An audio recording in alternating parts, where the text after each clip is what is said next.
자, 여러분들 잘 치셨죠? 지역권과 전세권 공부합시다. 349페이지 지역권. 지역권은 타인의 토지를 이용하는 권리인데, 자, 뭐라고 이용하냐? 자기 토지의 편익을 위해서. 이게 도로라고 봅시다. 갑의 토지가 여기에 있고, 갑소유의 토지가 여기 있고, 을의 토지는 이 안에 다른 토지에 둘러싸이는 토지라고 가정해볼까요? 그러면 을의 토지는 출입로가 없단다면은, 통행로가 없단다면은 맹지기 때문에 건축허가가 안 나오죠.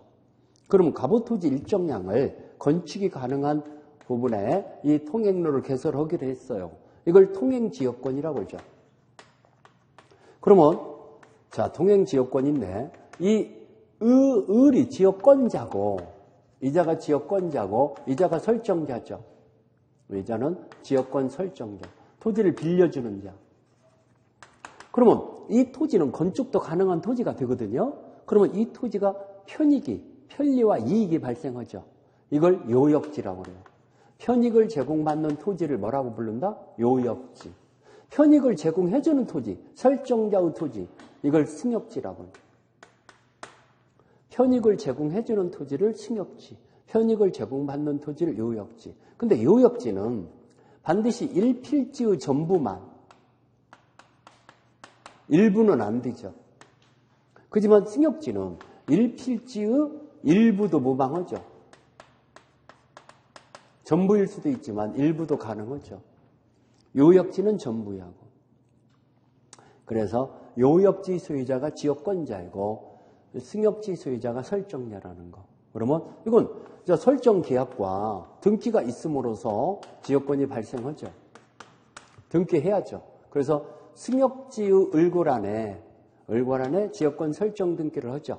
그리고 요역지에도 지역권이 설정돼 있음을 표시하는 등기를 한다 그러죠. 자, 존속기간이라든가 치료 이런 거, 사용료 이런 것들은 규정이 없죠.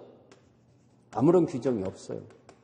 그래서 이것도 유무상 가능하고 유상, 무상 다 가능하고 존속기간도 영구무한하게 가능하다 보죠.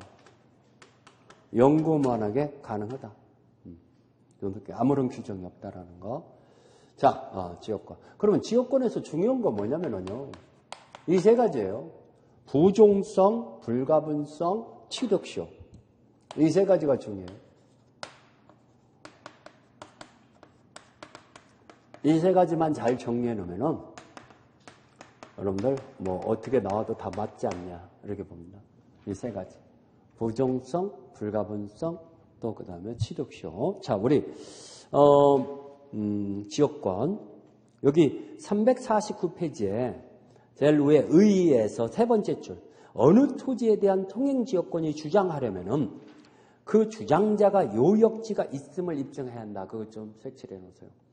요역지가 있어야만이 지역권이 있는 거니까 요역지를 통행지역권을 주장하는 자가 이 편익을 받는 토지가 있음을 입증해야죠. 편익을 받는 토지가 존재함을 입증해야 한다. 자, 그런 거 얘기했고 뒷장에 넘어가서요. 지역권의 성질이다. 350페이지. 우리 비한정성, 비배타성을 가지고 있다. 그 얘기는 저런 통행지역권이 설정됐다고 해서 을만 이용하는 게 아니고 갑도 이용할 수 있고 또 제3자 병도 같은 범위에서 지역권을 또 설정받을 수 있죠. 여러 사람이 공동으로 이용할 수 있어요. 이걸 공용성을 띠고 있다. 여러분들 골목길 생각해 보세요. 골목길을 어떤 특정인만 이용해요. 여러 사람들이 같이 공동으로 이용하는 경우가 많아요. 공동으로 이용하는 경우 많잖아요. 그런 것들이 공용적 성격을 띠고 있다는 거. 그 다음에 부종성, 이거 별표해야죠. 이게 중요하다고 그랬죠.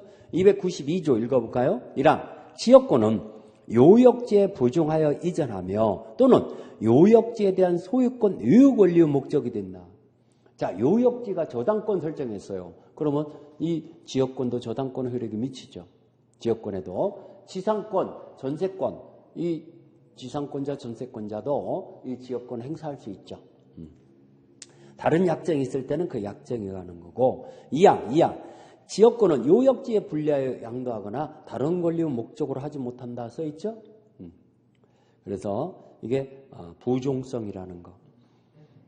자, 잘 밑에 요역지가 따라서, 잘 밑에 따라서 요역지 소유권 이전 등기가 되면은 351페이지 제일 위에 지역권은 이전 등기 없어도 지역권은 요역지가 넘어가면은 등기 없이도 지역권은 따라간다는 거예요. 등기 없이도 따라갑니다. 그럼 물론 이걸 배제하는 특약이 있을 때는 특약이 가능하죠. 배제 특약이 있을 때는 따라가지 않기로 특약을 할 수 있죠. 그러지만은 원칙적으로는 따라가는 거죠. 자, 부종성. 요역지에 종된 권리이기 때문에 요역지에 분리하여 지역권만 따로 양도하거나 다른 권리 목적으로 하지 못한다. 그래서 우리 지상권과 전세권은 저당권 설정할 수 있잖아요. 근데 지역권은 저당권 설정 못하죠. 지역권이 저당권이 설정이 됐을 때는 저당권은 목적이 됐으면 그 저당권은 무효입니다. 무효.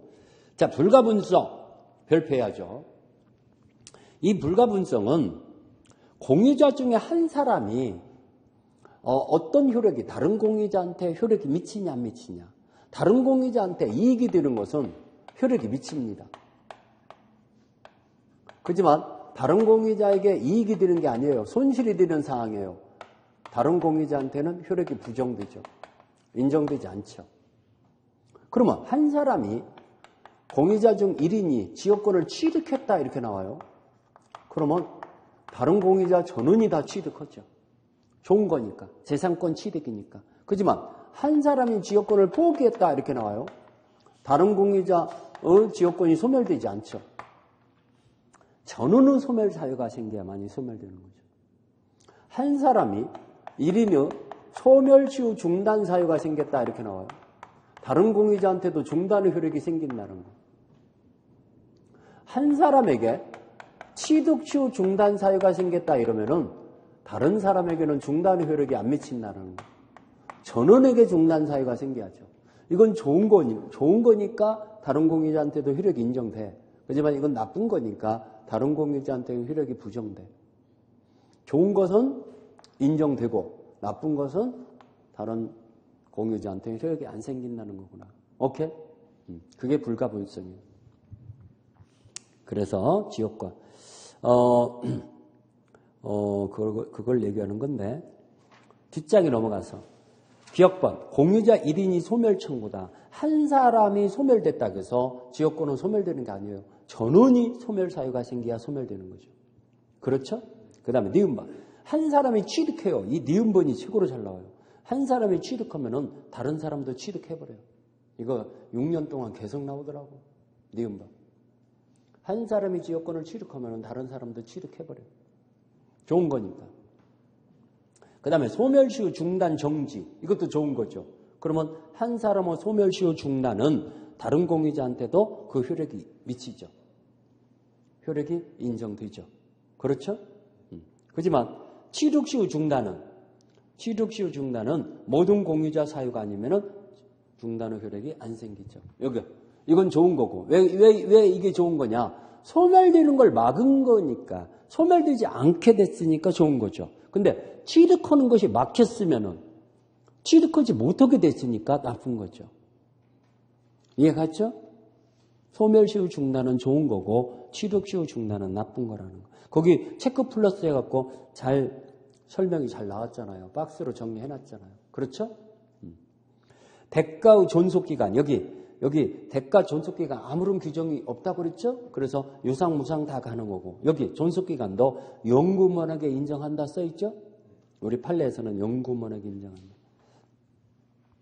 자, 그 다음에 지역권의 취득이다. 지역권의 취득 353페이지 제일 위에 설정계약에서 지역권이 취득되는데 소유자 간에만 인정되는 게 아니고 지상권, 전세권, 그 다음에 임차권자도 할 수 있다라는 지역권 설정할 수 있죠. 이 3번이 4번이나 나왔어요. 동그라미 3번. 요역지는 한 필지 토지하지만 승역지는 일부라도 무방하다는 거. 이거 별거 땅인데 4번이나 나왔어요. 잃어버리지 마세요. 요역지는 반드시 뭐 해야 한다? 한 필지 전부에 한다는 거.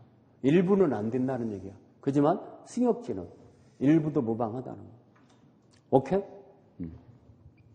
자, 시효 취득. 이제 이 세 번째. 지금 이 세 가지만 제대로 별표해 놓으면 된다겠어요. 이거. 취득시효. 자, 이 취득시효는 계속되고 표현된 지역권의 하나의 취득시효 대상이라는 거. 그 첫 번째 줄에 밑줄 치야죠. 어떤 지역권의 하나의 취득시효 대상이다? 계속되고 표현된 지역권의 하나요. 그러면 두 번째 줄에 20년 기간이 끝났다고 해서 취득한다. 등기해야 취득한다. 두 번째 줄. 거기 등기함으로써 지역권을 취득한다. 등기에다 동그라미 쳐줘. 20년만 지났다고 해서 취득하는 게 아니죠. 등기해야 취득하는 거죠. 그렇죠? 그러면 그 판례를 보면은 여기 통행지역권의 취득시효는 요역지 소유자가 스스로 통로를 개설할 것이라는 말이 나오죠. 거기다가 색칠을 했어요. 요역지 소유자가 통로를 개설해야지 승역지 소유자가 통로를 개설했다 이러면은 취득시효가 인정이 안 돼요. 그 다음에 적법한 점유야죠. 두 번째 점. 불법 점유에서는 취득시효가 인정이 안 되죠. 적법 점유. 그 다음에 이 세 번째가 이번에 시험 문제 나올 불길한 예감이에요. 자, 이거 보세요. 통행지역권은 취득시효가 완성됐어. 이자가 취득자야. 그러면 승역지 소유자는 지역권의 취득시효 완성자에게 도로에 해당되는 손해보상을 청구할 수 있냐? 이게 나올 것 같아. 있다라는 거. 제일 밑에 줄에 밑줄 쳐 있죠? 자, 승역지 소유자가 입은 손해를 보상해야 한다. 거기다 색칠해야죠. 도로에 해당되는 손해보상을 승역지 소유자가 취득시효 완성자한테 청구한다. 청구할 수 없다. 청구한다. 청구할 수 있다. 이게 아직 안 나왔어. 이게 나올 때가 됐어. 여러분들 시험에. 알겠죠? 청구할 수 있다는 거. 잘 좀 기억하세요. 자, 지역권의 효력이다 해서 먼저 용수지역권, 물을 대는 지역권을 용수지역권이라고 하고 공작물의 공동사용권. 자, 그 다음에 승역지 소유자 의무. 자, 이거 좀 보세요. 이 통행지역권이 예를 들어서 여기에 축대가 무너났다고 볼까요? 축대를 쌓아줘야 할 의무는 승역지 소유자에게 있어요.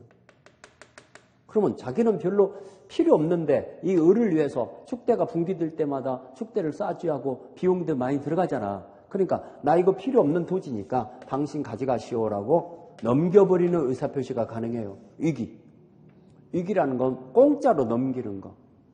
공짜로 가져가세요라고 넘기는 거. 그러면 거기 제일 밑에 위기가 발생하면은 지역권은 혼동으로 소멸한다 써있죠? 자기 토지가 된 거죠. 이제 제일 밑에 줄에.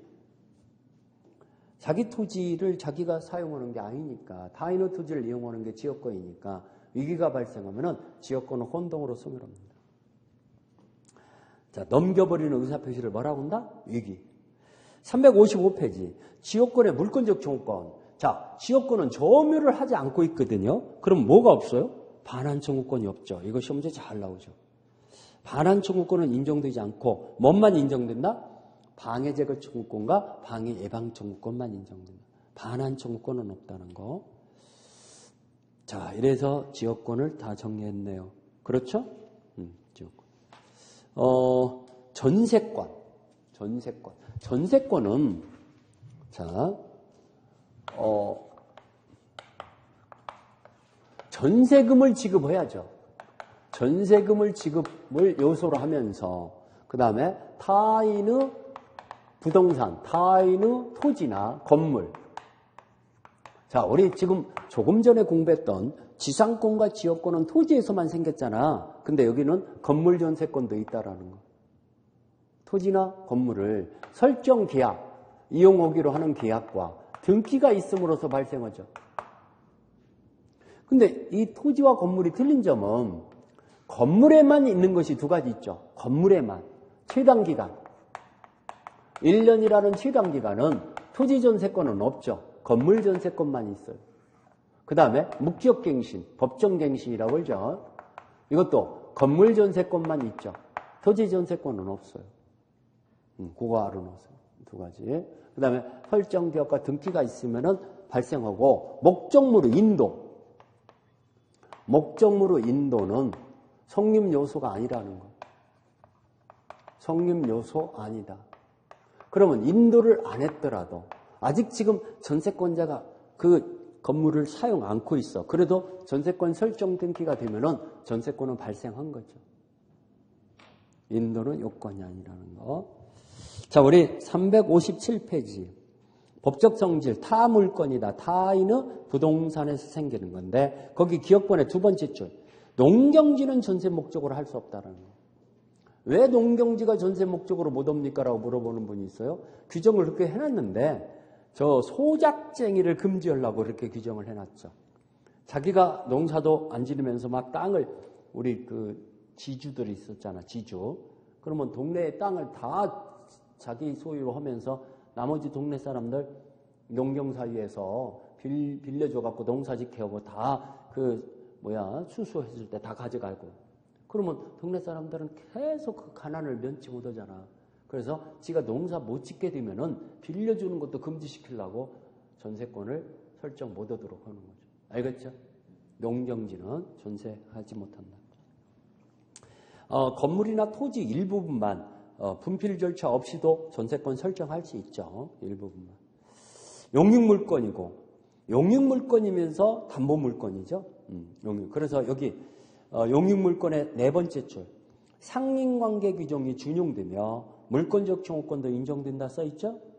전세권에도 담보물권적 성질도 가지고 있죠. 그래서 거기 기억권의 세 번째 줄 경매 청구권과 전세금 우선 변제를 받을 권리가 인정되죠. 그게 담보물권적 성질이죠. 자, 그러면 여기에 니은번의 세 번째 줄 이게 이게 뭡니까? 29위 시험 문제죠.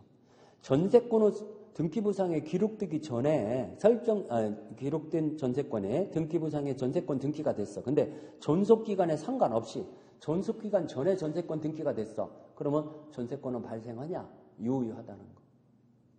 자, 인도를 아직 지금 5월 1일부터 그 건물에 들어가서 살기로 했어. 근데 지금 전세금 주면서 전세권 설정 등기를 했어. 지금 아직 인도를 안 받았어. 존속기간은 5월 1일부터야. 그러면 존속기간 전이라도 전세권 등기를 했으면 전세권은 발생한 거야. 거기 존속기간에 상관없이 그 등기 순서에 따라 순위가 정해진다 써있죠? 전세권은 유효하게 발생한 거죠. 인도가 요건이 아니다 보니까. 그게 29위 시험 문제예요. 29위 기출 문제.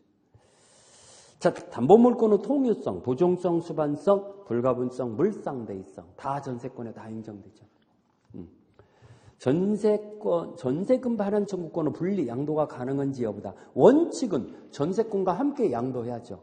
그렇지만 전세금 반환 채권만 분리 양도하는 것은 전세권이 소멸될 때는 분리 양도할 수 있죠. 소멸하는 것을 그래서 여기 그 파란 글씨 근데 팔레박스의 네 번째 줄 전세권이 존속하는 동안에는 전세금 반환 채권만 전세권에 분리하여 양도하는 건 허용되지는 않는 것이며 라고 나오죠. 그렇지만 전세권이 소멸하는 걸 조건으로 하는 장래에 소멸을 했을 때 이 조건부로 가져가기로 하는 장래의 조건부 채권의 양도는 가능하다는 것. 자, 전세권을 존속시키기로 하면서 분리 양도는 안 돼. 그러지만은 소멸했을 때 가져가기로 하는 식으로 양도하는 것은 가능하다 안 된다. 가능하다. 전세권은 취득과 존속기간이다. 전세금 지급이 돼야죠. 이게 또 네 번이나 나왔죠. 거기 1번의 세 번째 줄. 다만 반드시 현실적 수수될 필요는 없고 기존 채권으로 가름할 수 있다. 이거 나오잖아요. 이게 네 번이나 나왔어요. 전세금은 지금 준 것만이 전세금이다. 과거에 빌려줬던 바가 있는 돈을 금전채권을 전세금으로 대체시킬 수도 있다. 대체시킬 수도 있다. 기존 채권을 전세금으로 대신할 수 있다라는 거. 그 다음에 전세금에 대해서 등기해야만 등기된 만큼의 금액을 제3자에게 대항할 수 있는 거죠. 자, 우리 목적으로 인도는 요소가 아님 써있죠? 요소가 아니라는 거. 이거. 성립 요소가 아니야. 그러니까 인도를 안 했더라도 전세권 설정 등기가 됐을 때부터 전세권은 성립이 된 거죠. 그렇죠? 자, 존속기간이다. 최장기간 10년을 넘지 못한다는 거. 10년을 넘지 못해요. 만약에 10년 넘게 약정했어. 10년으로 단축되죠. 하지만 최단기간은 건물전세권만 뭔만? 건물에다 동그라미 쳐줘. 건물전세권만 1년. 토지전세권은 없어요. 최단기간이 없어. 거기 니은번 건물전세권만 적용된다 써있죠? 최단 존속기간은. 존속기간 약정이 없으면 어떻게 되냐. 양당사자는 언제든지 소멸 통고할 수 있고 그 313조 판례를 보면은 통고를 받은 날부터 6개월이 경과함으로써 전세권을 소멸한다. 6개월에다 동그라미죠. 기간이 약정이 없을 때는 양당사자는 언제든지 나가겠소, 나가주시오라고 할 수 있다는 얘기야. 근데 그렇게 한 날부터 6개월이 지남으로써 전세권을 소멸한다. 오케이? 자, 제일 밑에 니은바. 법정갱신, 뭐만 인정된다고 써 있어? 건물만. 여기 이 두 가지는 최단기간과 법정갱신은 건물 전세권만 인정된다는 거. 자, 그거 뒷장에 이것도 4번이나 나왔어요. 제일 위에 세 번째 줄, 위에서 세 번째 줄. 자, 법정갱신이 됐을 때 갱신 등기가 없더라도 효력이 발생하고 등기 없더라도 제3자에게도 대항할 수 있다. 이게 4번이나 나왔어요. 법정갱신이 됐을 때는 법률 규정상 갱신이 되는 거니까 등기, 변경 등기, 갱신 등기가 없어도 전세권 설정자는 물론이고 제3취득자한테도 대항할 수 있다는 거예요. 잘 색칠했어요? 그래서 그 밑에 판례 해갖고 나오잖아요. 등기 없이도 전세권 설정자나 제3자에게도 권리를 주장할 수 있다 써 있잖아요. 자, 그 다음에 법정갱신이 되면 기간은 약정이 없는 거죠. 거기 첫 번째 줄 판례 밑에 바로 법정갱신이 되면 기간이 정함이 없는 것이 된다. 그럼 기간이 정함이 없는 거니까 양당사자는 언제든지 소멸 통고할 수 있죠. 그 통고기간이 얼마라고 그랬어요 아까? 6개월. 6개월. 자, 전세권의 효력이다. 건물 전세권자는 설정자가 가지고 있는 토지 이용권이 건물 전세권자들도 효력이 미치하죠? 그래서 설정자가 타인의 토지를 이용할 수 있는 지상권, 임차권을 가지고 있을 때는 그 지상권, 임차권의 효력은 건물 전세권에도 효력이 미친다라는 거. 304조 1항. 그래서 이 항을 보니까 전세권자의 동의 없이 이 지상권, 임차권을 소멸케 하지 못한다 써있죠? 자, 그거 좀 잘 밑줄 쳐놓으시고. 그 다음에 법정지상권. 아까 누구한테 생긴다고 했어? 법정지상권은? 전세권 설정자. 거기 2번의 두 번째 줄. 전세권 설정자에 대하여 지상권을 설정한 것으로 본다 써있죠? 전세권 설정자. 거기다 동그라미 쳐. 전세권자라고 나오면 틀려요. 전세권 설정자에게 등기 없이도 법정지상권이 생기죠. 자, 그러면 그 전세권이 설정된 목적물이 소유자가 바뀌어졌어. 매매가 됐어. 그러면 종전의 소유자한테는 전세금 반환 청구를 못 오고 신소유자한테 전세금 반환을 청구하는 거죠. 신소유자한테. 새로운 소유자한테. 그래서 구소유자는 거기 여섯 번째 줄. 구소유자의 전세권 설정자의 지위를 상실하여 전세금 반환 의무를 면하게 된다. 그러면 누가 전세금 반환을 책임진다? 신소유자. 새로운 소유자. 오케이? 전세권자의 권리 의무다. 사용 수익권이 있고, 사용 수익권. 그래서 전세 기간이 끝나면은 원상 회복 또는 손해배상을 해줘야,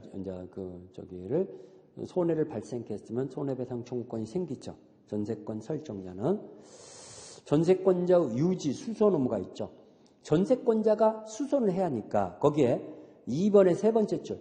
필요비 상환 청구권은 없고 유익비 상환 청구권만 있죠. 수선 의무를 필요비라고 그래요. 보존비용, 수선비용을. 그건 청구한다 못한다. 자기 비용으로 자기가 수선해야 하니까. 청구 못하죠? 그 대신 무엇은 있다? 유익비 상환 청구권은 있죠. 전세금 증감 청구권이다. 잘 밑에 두 번째 줄에 증액은 전세금의 20분의 1을 초과하지 못하고 라고 나오죠? 그리고 설정 계약을 맺은 날부터 또는 증액한 날부터 1년 이내는 하지 못한다는 거예요. 20분의 1. 이게 세 군데가 똑같아요. 전세금의 증액의 제한. 그 다음에 주택 임차 보증금이나 또는 차임의 증액 제한. 그 다음에 상가 임차 보증금 차임의 증액 제한. 이게 똑같아요. 세 군데가. 자, 20분의 1을 초과하지 못하죠. 그러니까 5%. 20분의 1이 5%죠. 5%. 또 1년 동안 제한 당하죠. 5%를 넘지 못하고 계약한 날부터 증액한 날부터 1년 이내에는 증액을 청구 못하죠. 근데 예의가 두 가지 있죠. 이게 대법원 판례 똑같아요. 다 세 가지가 똑같아요. 재계약이라든가 합의에 의한 증액, 제한 없다 그러죠. 예의. 이렇게 제한되는 것이 원칙인데 판례에서 재계약이나 합의에 의한 증액일 때는 제한 없다. 그거 전세권도 상린관계 규정도 적용되고 물권적 청구권이 다 인정되죠. 경매권과 우선변제권이 있다고 그랬죠. 전세권. 경매권과 우선변제권이 있다. 자, 그 다음에 전세권의 처분이다. 전세권의 처분. 이건 자, 우리 지상권과는 틀리게 지상권은 설정 행위로 금지하더라도 그 금지 특약은 무효라고 있어. 그러니까 양도할 수 있어. 근데 전세권은 거기 두 번째 줄에 설정 행위로서 금지 특약을 할 수 있고 이걸 등기하면 제3자에게 대항할 수 있다 써있죠? 거기다 비유하죠. 전세권 양도를 금지하는 특약을 맺을 수 있다 없다? 설정 행위로 두 번째 줄에 금지 특약을 맺을 수 있어요. 그걸 제3자한테 등기하면 대항력이 생기는 거죠. 전세권의 양도. 그러면 이제 전세권이 양도가 됐을 때는 전세권 설정자는 양수인에게 전세금 반환 의무를 지게 되는 거죠. 제일 밑에 줄에. 누구한테 전세금을 반환해야 한다? 양수인한테. 그리고 이전 등기가 돼야만이 전세권이 넘어가죠. 거기 두 번째 줄에 전세권은 이전 등기에 의해서 전세권은 양도된다 써있죠? 두 번째 줄. 이전 등기 해야 한다 안 해도 된다? 해야 한다. 자, 363페이지. 전전세다. 전전세라는 것은 전세권 범위 내에서 또다시 전세권을 설정하는 거. 전세권 범위 내에서 다시 전세권 설정하는 걸 뭐라고 한다? 전전세. 그러면 전전세도 거기 A번에 합의와 등기해야 한다 써있죠? 전전세 설정 계약과 등기가 있어야죠. 전전세도 전세권이니까. 그 다음에 그러면 당사자는 누구냐? 전전세 계약의 당사자는 원전세권자와 전전세권자가 당사자죠. 원전세권 설정자는 당사자가 아니다 써있죠? 자, 그 다음에 전전세권도 전세권의 범위 내에서 가능하죠. 그거 여기 D번이 시험 문제 나와요. D번. 전전세권자의 경매권이라는 게 있죠? 거기 밑을 쳐야죠. 경매권. 원전세권이 존속기간이 끝났어요. 근데 원전세금 반환이 지체되고 있어요. 그때 경매가 가능하다는 거예요. 여기 원전세 기간이 만료되기 전에는 경매를 행할 수 없다 써 있잖아요. 원전세 존속 기간이 끝나야만이 경매를 붙일 수 있고. 그 다음에 제일 밑에 원전세금 반환이 지체되는 경우 하나요. 경매 붙일 수 있어요. 원전세금 반환이 지체 안 되고 있어. 전전세금만 지체되고 있어. 이때는 경매 못 붙이죠. 그렇죠? 그 두 가지 알아놓으세요. 원전세 존속기간이 만료돼야만이 경매 붙일 수 있고 원전세금 반환이 지체될 때만 경매 붙일 수 있다는 거. 그게 안 되면은 전전세권자도 경매 신청권이 없다라는 거. 전세권은 저당권은 목적이 될 수 있잖아요. 저당권 설정할 수 있고. 그 다음에 우리 전세권을 목적으로 저당권이 설정됐어요. 그러면 전세 기간이 만료됐을 때 당연하게 저당권도 소멸하죠? 그 1번 판례 박스 1번. 저당권을 당연히 소멸하기 때문에 더 이상 저당권을 행사할 수 없죠.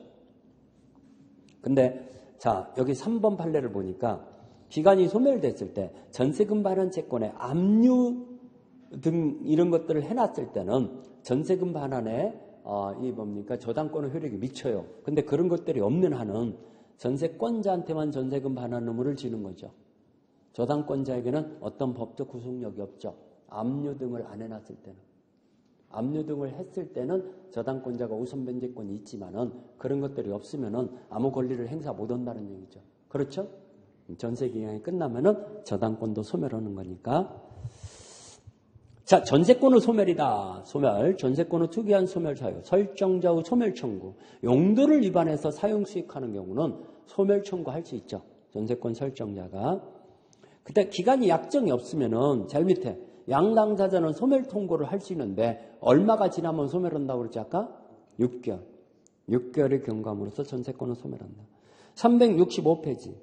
목적물이 멸실되면은 불가항력적으로 멸실됐어. 이번에 산불이 나갖고 다 타버렸어. 그런 건 손해배상 의무가 없죠. 불가항력적인 거니까. 그렇지만 B번에 전세권자의 귀책 사유로 불이 나버렸어. 전세권자의 잘못으로. 그러면 설정자한테 손해배상 해줘야 안 해줘요? 해줘야죠. 불가항력적일 때는 손해배상 의무가 없지만은 이런 자기 잘못이 있을 때는 손해배상 책임을 진다라는 것. 전세권은 소멸 효과다. 317조 이것 좀 별표해 놓으세요. 전세권이 소멸 제일 밑에 317조. 자, 전세권이 소멸했을 때 전세금 반환과 전세 목적물로 반환 및 말소 등기 서류 교부는 무슨 관계? 동시행 관계. 시험 문제 잘 나와요. 317조. 동시행 관계입니다. 자, 뒷장에 넘어가서. 그래서 전세금 반환이 지체되고 있어. 그러면 경매를 붙일 수 있잖아요. 그래서 위에서 세 번째 줄에 전세 목적물에 경매를 청구하려면 거기 밀착하죠. 위에서 세 번째. 경매를 청구하려면은 목적물을 반환했고 말소 등기 서류를 넘겨줬는데도 전세금을 안 주고 있을 때만 경매를 붙일 수 있어요. 목적물을 반환하지 않고는 말소 등기 서류를 넘겨주지 않고는 전세금 반환 지체에 빠지지 않기 때문에 경매를 못 붙여요. 동시행 관계일 때는 자기가 이행해야 상대방의 이행지체에 빠지거든요. 그러면 자기가 목적물을 비워주고 말소 등기 서류를 넘겨줘야만이 상대방이 이행지체에 빠뜨려야만이 경매 붙일 수 있어요. 알겠죠? 자, 경매 청구권, 우선변제권, 경락대금의 우선변제권이 있는데 제일 밑에 니은번 있잖아요. 이거 별표세요. 이거 시험 문제 한 5, 6번 나왔을까요? 자, 일부분 전세권 설정하는 경우 있죠? 그러면 그 일부분이 아닌 나머지 부분에 대해서 우선변제권은 있지만 경매 신청권은 없다는 거.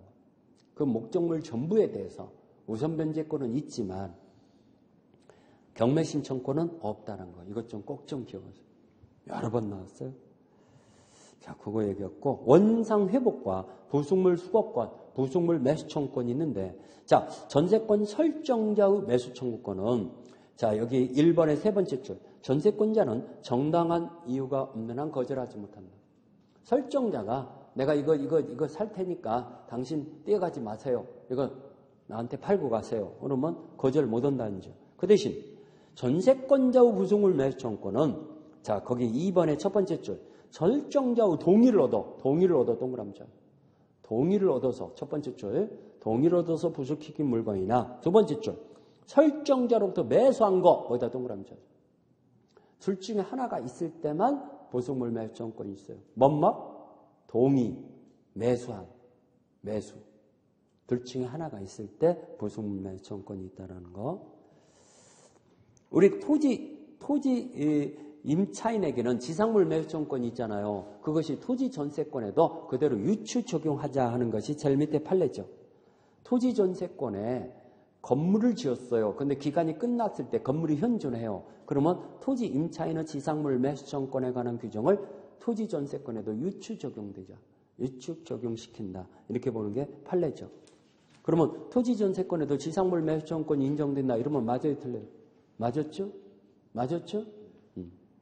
자, 피리비 상환 청구권은 없어도 무슨 있다겠어요? 유익비 상환 청구권은 있다겠어요. 그래서 두 번째 줄에 피리비 상환 청구권은 없다. 그렇지만 유익비 상환 청구권은 전세권 설정자의 선택에 따라 거기다 밀착하죠. 세 번째 줄. 누구 선택? 전세권 설정자. 소유자의 선택에 따라서 그 지출액과 증가액의 상환을 청구한다는 거. 자, 그런 걸 얘기했습니다. 그러다 보니까 전세권 다 공부가 됐는데 뒤에 있는 문제 하나만 풀어볼까요? 자, 우리 38번 문제 봅시다. 38번. 430페이지 38번. 찾았어요?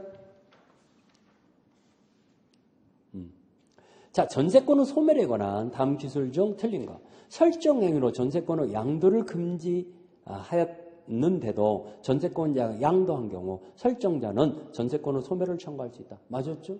설정행위로 금지했으면 양도가 금지되는 거죠. 그렇죠? 그럼 의무 위반으로 소멸 청구할 수 있죠. 1번 맞았고. 2번. 전세권은 존속기간을 약정하지 않는 경우에는 각 당사자는 언제든지 상대방에 대해서 소멸 통고할 수 있고 통고를 받은 날부터 6개월이 경과함으로써 소멸한다. 맞았죠? 3번. 전세권이 소멸하면은 목적부는 통할 인도와 반환과 전세권 등기 말소 서류를 교부하는 것과 전세금 반환은 동시행관계에 있다고 그랬죠 아까? 동시행관계. 4번. 전세권이 먼저 설정되고 그 후에 저당권이 설정된 경우에 있어서 저당권자가 경매를 신청하면은 저당권에 앞서는 전세권은 항상 소멸하지 않는다? 배당 항상 때문에 틀렸네. 자, 왜 항상 때문에 틀렸는가요? 이게 1순위 전세권이야. 전세권이 먼저 설정됐어. 2순위 저당권이야. 근데 이자가 경매를 붙이면은 원칙은 전세권은 존속하죠. 원칙은 나머지 잔여기간을 경락인한테 대항할 수 있어요. 그러면 나머지 잔여기간을 사용하고 나갈 때 경락인이 전세금 반환을 책임져야죠. 근데 항상이라고 나오면은 이 예의를 무시하는 거잖아. 그것 때문에 틀렸어요. 전세금 배당을 요구해요. 전세금 경락대금에서 배당 요구하면은 나머지 잔여기간을 포기하겠다는 뜻이에요.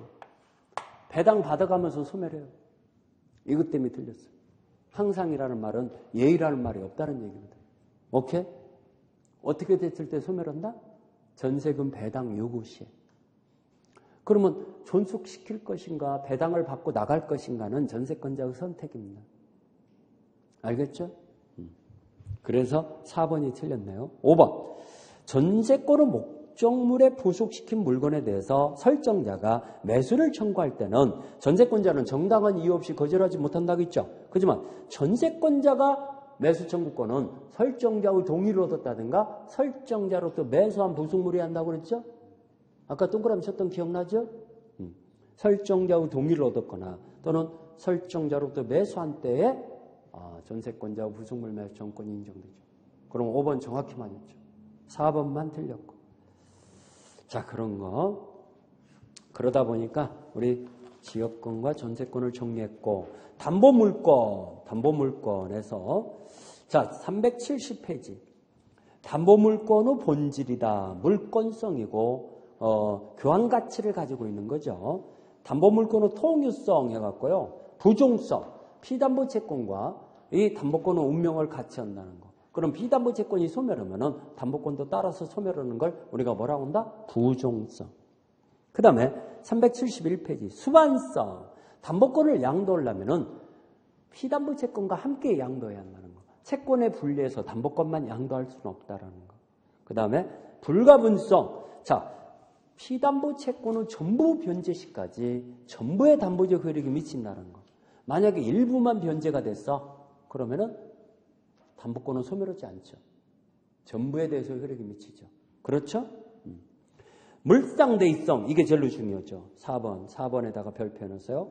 담보 목적물이 멸실, 훼손, 수용됐을 때 다른 변형가치물로 바뀌어져요. 수용보상금이나 화재보험금이나 손해배상금 이런 걸로 바뀌어졌을 때 그런 것들에 압류를 해놓으면은 담보적 효력은 그런 변형가치물에도 그대로 효력이 미친다라는 거.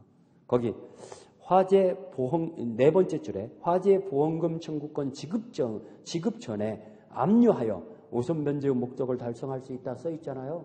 압류해야 한다는 거. 그 대신 이 물상대의성이 인정되려면은 우선 변제권이 있어야 하거든요. 유치권에는 경락대금에 우선 변제권이 없어요. 유치권에는 물상대의성 없다는 거. 제일 밑에 줄에. 우선 변제권이 없는 유치권에는 물상대의성이 인정되지 않는다. 미술 취하죠. 미술 쳤어요? 자, 담보물권의 효력이다. 우선 변제적 효력과 유치적 효력이 있는데, 자, 우리 유치권에는 우선 변제 효력이 없다고 그랬죠? 제일 끝에. 우선 변제 효력이 없고, 유치적 효력은 저당권이 유치적 효력이 없죠. 자, 저당권 설정자의 목적물을 점유함으로 설정자가 가지고 있으므로 저당권자는 유치적 효력이 인정되지 않는다 써있죠? 제일 밑에. 유치적 효력은 저당권에는 없어요. 자, 여러분들 은행에 대출을 받으면서 여러분들 사는 집을 담보로 제공해줬다고 해서 은행이 점유하는 게 아니잖아. 은행이 가지고 있는 게 아니잖아. 그냥 설정 등기에 저당권 등기를 해놨을 뿐이잖아. 오케이? 그게 유치적 효력이 없다. 자, 유치권이다. 유치권이라는 것은 피담보 채권을 변제받을 때까지 타인의 부동산이나 동산을 변제받을 때까지 반환을 거절하는 거. 말 그대로 잡고 있는 효력. 이걸 유치권이라고 그러죠. 변제를 받을 때까지 거기 반환을 거절하는. 그래서 법적 성질, 법정 담보 물권이다. 이건 설정 계약에 의해서 생긴다. 법률 규정상 당연히 발생한다.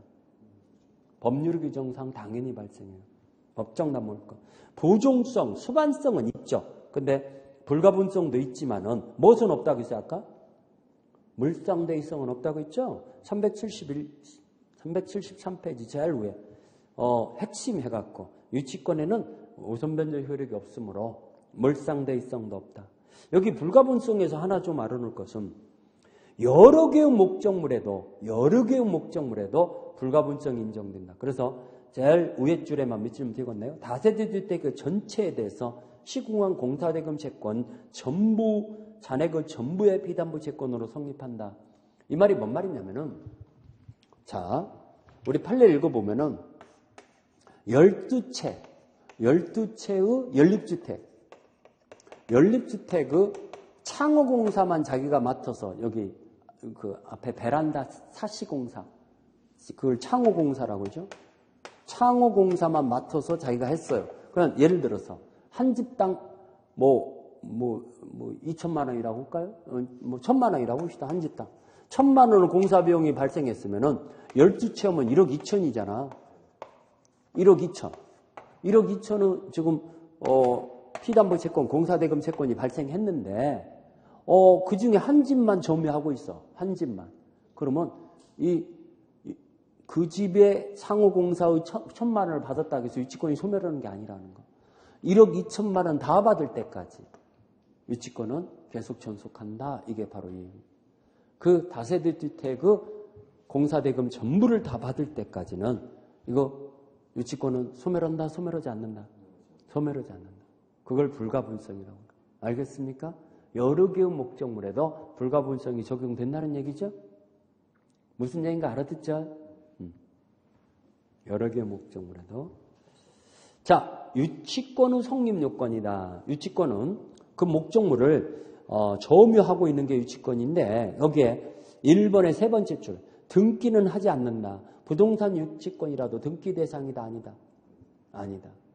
등기 대상이 아니죠. 가지고 있는 것이 유치권이죠. 그래서 여러분들 여기 2번에 수급인은 자기가 진 건물의 공사대금을 이 건물은 자기 거거든. 그러면 유치권을 가질 수 없다고 한다 써있죠. 2번의 세 번째 줄. 수급인은 자기의 비용과 노력으로 건축한 그 건물은 자기 건물이에요. 타인 소유 건물이에요. 자기 건물이죠? 그러면은 유치권 주장할 수 없죠. 도급인에게 소유권을 귀속한다라는 그런 특약이 없는 한은 자기 건물이기 때문에 유치권 주장할 수 없다라는 거. 자, 그 다음에 결련관계, 채권과 목적물은 긴밀한 관련성이 있어야죠. 관련성이 없다 한다면 유치권은 발생하지 않죠. 결련관계가 있어야 한다.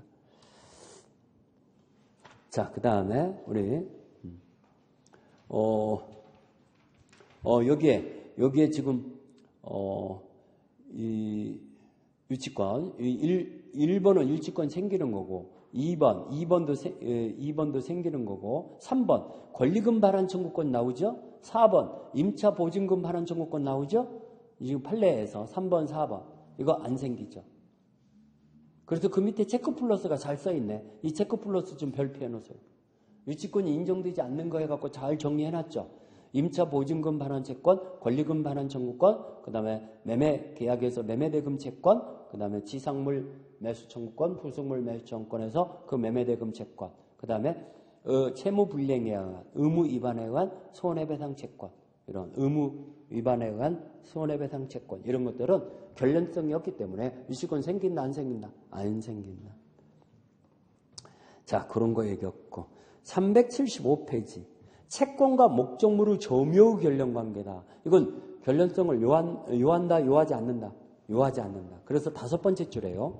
따라서 점유 중에 발생한 채권에 한정하지 않고 채권이 먼저 발생하고 나중에 점유를 취득하게 됐어요. 그래도 유치권은 성립한다는 거. 그러니까 점유하면서 발생한 채권에 한하는 건 아니다. 점유와의 채권과의 결련성은 요하지 않는다는 얘기죠. 그러면 자, 우리 다만 압류하기 전에 채권을 취득했고 경매 시에 경락인한테 대항할 수 있다. 압류되기 전에다 동그라미 써. 만약에 압류 후에 채권이 발생했다 이러면은 경락인한테 대항할 수 없다라는 그 밑에 판례가 압류 효력이 발생한 후에다 동그라미 주세요. 압류 효력이 발생한 후에 채권을 취득했어요. 그 경락인, 그 매수인에게 대항할 수 있는지 여부다. 소극이라는 얘기는 대항할 수 있다, 대항할 수 없다. 없다. 압류 전에 아까 지금 그 판례 위에 압류 전에 채권을 취득해야만이 경락인한테 대항할 수 있다는 거. 오케이? 채권은 변제기가 도래해야죠. 이 변제기가 성립요건이죠. 거기 성립요건 써놓으세요. 변제기가 무슨 요건? 성립요건. 그러면 변제기에 도래하지 않으면 유치권은 주장할 수 없는데 유익비 상환 청구권이 시험 문제 잘 나오죠. 거기 예를 들어 유익비 상환 청구권은 회복자가 이 법원의 상당한 기간을 허여받을 수가 있어요. 그러면 그 기간이 도래하기 전에는 유치권 주장한다 못한다.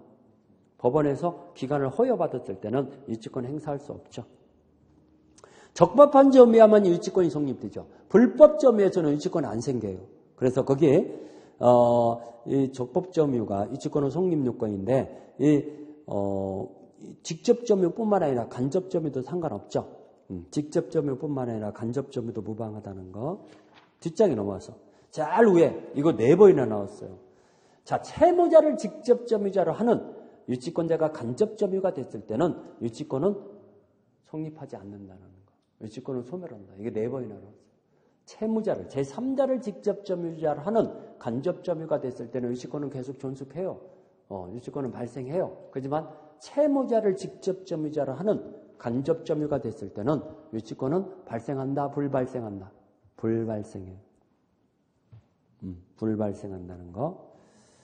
자, 여기 점유가 침탈된 경우도 그 3번째 줄에 점유가 상실되면 유치권 소멸하는데 점유가 침탈된 경우 1년 이내 점유물 반환 청구가 행사가 가능하잖아요. 그러면 점유 상실이 없었던 것이 돼요. 유치권은 소멸하지 않았던 것이 돼요. 유치권은 소멸하지 않았던 것이 된다 써있죠? 1년 이내 회수가 가능하면. 자, 불법 행위에서 취득한 것이 아니한다. 불법 점유에서 생겼을 때는 유치권 생긴다겠어요? 안 생긴다겠어요? 안 생긴다 그렇죠? 377페이지. 유치권을 배제하는 특약이 보존제하죠. 이 유치권은 의무규정이에요. 그러면 유치권을 불발생하기로 하는 당사자 간의 약정이 있으면 유치권은 불발생해요. 의무규정. 배제하는 특약이 있으면은 그러면 유치권 배제 특약이 상대방뿐만 아니라 그 밖의 사람도 주장할 수 있으며 배제 특약이 있어서 조건을 붙이는 것도 인정된다 써있죠? 그것도 비둘치하죠. 유치권 배제의 특약이 있으면은 그 배제 특약은 모든 사람한테 다 생긴다는 얘기죠. 모든 사람한테 다 생깁니다. 그 다음에 조건을 붙이는 것도 인정된다는 거. 자, 유치권의 효력 378페이지. 인도 거절권이죠. 돈을 변제받을 때까지 나 못 나가, 못 내줘. 이게 유치권이죠. 인도 거절권. 자, 제3자에 대한 유치권의 효력이다. 대세적 효력. 자, 유치권은 모든 사람한테 다 주장할 수 있어요. 채무자뿐만 아니라 제3자한테도 주장할 수 있죠. 거기 모든 사람한테 다 주장할 수 있다 써있죠? 자, 경매가 됐을 때 경락인한테도 주장할 수 있는데 인도 거절할 수 있는데 경락인 당신이 갚아주시오라고 경락인에게 채무 변제 청구할 수 없다라는 거. 경락인에게 채무 변제 청구한다? 그건 못 한다. 못 한다. 자, 재판상 행사해갖고, 자, 유치권을 주장하고 있어요. 소유자가 소유물 반환 청구 소송을 제기했을 때, 이 사람이 내 공사대금을 안 주고 있으니까 나는 못 나가고 있었던 겁니다. 유치권 주장하고 있었던 겁니다. 라고 행사하면은, 379페이지, 제일 위에서 5번째 줄, 상환 급부 판결, 원고 일부 승소 판결을 해야 한다 써있죠? 자, 공사대금 주고 소유물 반환받아 가시오. 이렇게 판결을 내린다. 오케이? 경매권과 간이변제 충당권이라는 거 있죠. 유치권자가 유치물에 경매를 붙일 수 있어요. 우선변제권은 인정되지 않는다겠죠? 거기 첫 번째 줄에 경매는 할 수 있어도 두 번째 줄에 경락대금의 우선변제권은 없다라는 거. 그렇죠? 자, 그 다음에 우리 간이벤지 충당권이라는 게 있죠. 법원에 청구를 해서 미리 채무자한테 그 뜻을 밝히고 법원에 청구해서 감정평가사의 평가 금액을 거쳐서 그 오바되는 금액을 돌려주면서 유침으로 소유권을 취득하는 방법을 간이벤지 충당권이라고 합니다. 유침으로 소유권을 취득하는 방법. 자, 그런 거. 별채권. 파산법상의 별도 우선변제권이 인정되죠. 유치권도. 과실수지권. 자, 유치물에서 생긴 사용이익. 그걸 과실이라고 하죠. 사용대가 차임 같은 거. 이런 걸 수취할 수가 있죠. 유치권자도. 그래서 수취한 만큼 변제가 충당이 되죠. 이자부터 충당하고 나머지가 있으면 원금을 충당한다는 거. 그 다음에 우리 비용상환청구권, 필요비 유익비 상환청구권, 거기 325조 1항 필요비 동그라미 치고 2항 유익비 동그라미 치고 325조 1항 필요비 동그라미 찾았어요? 필요비 1항이 필요비, 2항이 유익비. 필요비 유익비 상환청구권 다 있다는 거. 유치권자에도. 유치권자 의무다. 선량한 관리자의 주임으로서 유치물을 점유해야 하고 선관지 의무. 자, 이런 것들을 위반하면 유치권은 소멸을 청구할 수 있는데 여기 381페이지 제일 위에 사용, 대여, 담보 제공 금지 의무인데 이런 승낙 없이 채무자의 승낙 없이 사용, 대여, 담보 제공할 수 없는데 보존한 데에서는 할 수 있죠. 보존한 데에서는 승낙 없이도 할 수 있다는 거. 자, 그런 것들을 위반하면은 소멸 청구할 수 있고. 제일 밑에 자, 거기 팔레박스 바로 위에. 그리고 유치권자가 유치물을 보존에 필요한 사용을 하는 경우에 그 차임 상당의 그 이득은 소유자한테 반환 의무가 있다라는 말이 나오죠? 팔레박스 바로 위에 두 번째 줄. 그리고 자, 우리 보존한 데서 사용을 할 수 있는데 사용함으로써 이득이 발생했어요. 그 이득은 반환할 의무가 생긴다는 얘기죠. 의무 위반의 효과다. 의무 위반했다고 해서 바로 소멸한다. 소멸 청구해야 소멸한다. 거기 소멸 청구해야 소멸 청구할 수 있다라고 나오죠. 소멸 청구해야 소멸하지. 즉시 소멸한다 이러면 틀려요. 유치권은 소멸이다 해서요. 제일 밑에 326조. 이건 시험 문제 몇 번 나왔나 몰라요. 별표세요. 자, 유치권 행사는 채권의 소멸 시의 진행에 영향을 미치지 않는다. 그러면 진행한다는 얘기예요. 진행 안 된다는 얘기예요. 진행된다는 얘기죠. 유치권을 행사하고 있더라도 채권은 소멸시효가 진행된다는 얘기예요.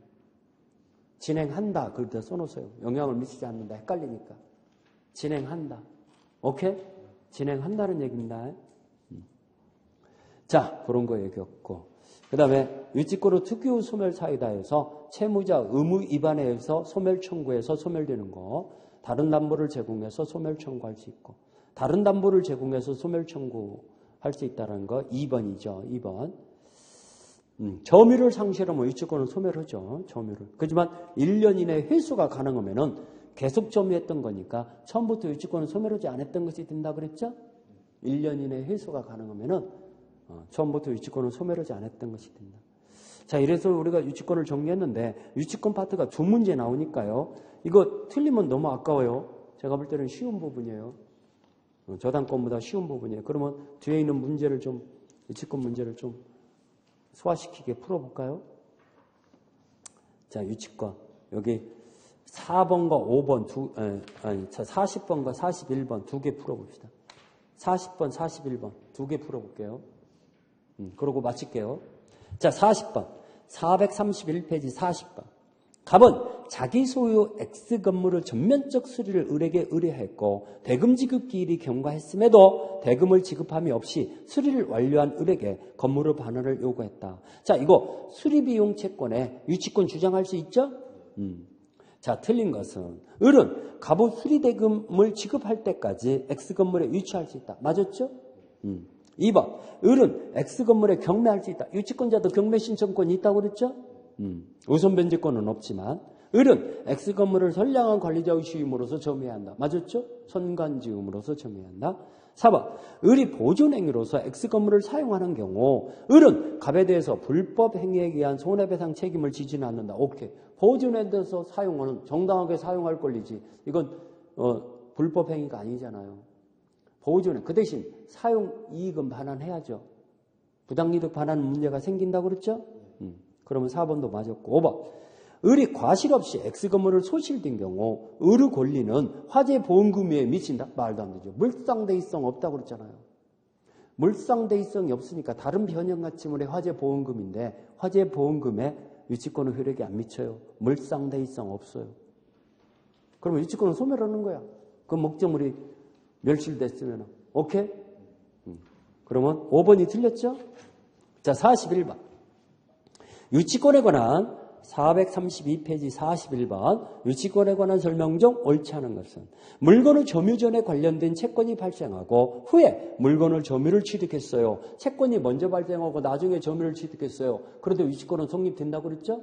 점유와 결련성이 없다고 그랬어. 피담보채권과 점유와는 결련성이 없다고 그랬어요. 그러면 1번 맞고. 2번. 당사자사의 유치권 발생을 배제하는 특약. 이건 의무규정이니까 배제 특약이 있으면 유치권은 불발생한다고 했죠? 배제 특약이 유효하다고 그랬죠? 3번. 간접 점유자도 유치권자가 될 수 있다. 직접 점유, 간접 점유 상관없다고 그랬죠? 4번. 건물의 신축 공사를 한 수급인이 그 건물을 점유하고 있고 또 건물에 대해서 생긴 공사대금 채권이 있다면 수급인은 채권을 변제받을 때까지 그 건물을 유치할 권리가 있다. 맞았죠?